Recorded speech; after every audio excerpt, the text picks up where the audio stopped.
sometimes Yugi would dig himself into such a hole. Like he would be in so much trouble. It would be like, there's no way he can get out of this. Like it's completely over. Like he's gonna totally lose.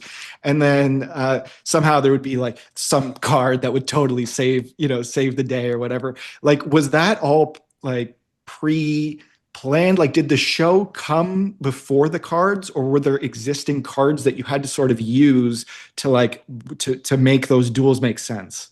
Yeah, great question. The card game and the show were out simultaneously.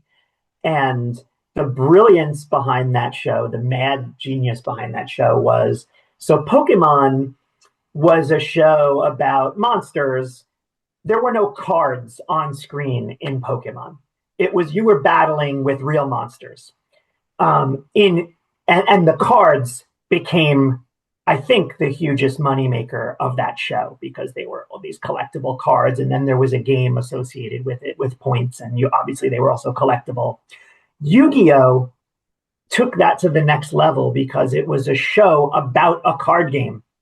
It was the ultimate commercial for buying these cards because the characters in the show were literally flipping cards. And then projections of monsters would come up and you would see them fight each other. And the card game had this ancient magic that was tied to it. So it did have real danger and real mythology and real monsters, but it was a card game on screen. And it had rules and they were complex. And the show had to be accurate with how the game was played. So we had a gameplay expert on our team who knew the game backwards and forwards. As writers, you don't know the game. You can kind of surmise it because you have the Japanese translation of what you're rewriting, but you'll never get it right. So he would read your scripts and give you gameplay notes and say like, no, you actually don't lose 20 points here. You lose 200 points and you have to put this in defense mode, not in attack mode.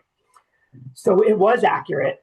And I got to know it after a while, but I would have duels with kids, like people's kids who loved the show would come into the office and they'd always want to duel with me. Again, like always was hanging out with the kids of the people that worked there.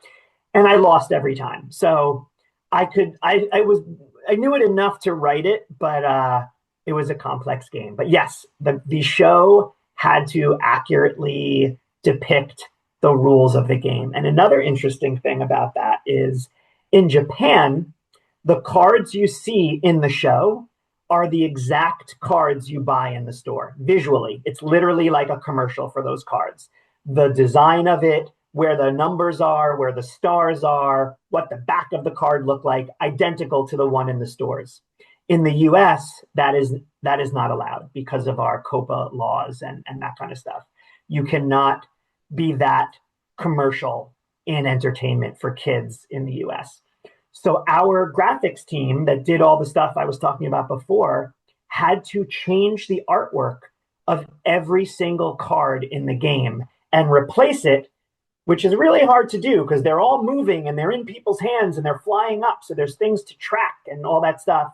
So every card, if you watch the Japanese version and the US version side by side, the cards look different because we had to change them. Wow, that's Yeah, crazy. yeah, That's crazy. It's also just so impressive to me because in my head, I guess as a kid or even when I got older, I sort of thought, well, they just wrote the story and then made up some baloney card that would just totally save him. So but it wasn't like that. It was like those were real cards. That was a real game that could have been played. yeah, yeah. That, It's the brilliance and that's all from the Japanese version. That is the brilliance of that show. They created this life or death, mystical, Lord of the Rings, Star Wars level lore around a card game that really was played on screen. So pretty phenomenal. Yeah. that's awesome. Well, thank you Yeah. for your work on that show, Mike. Yeah. It was fun.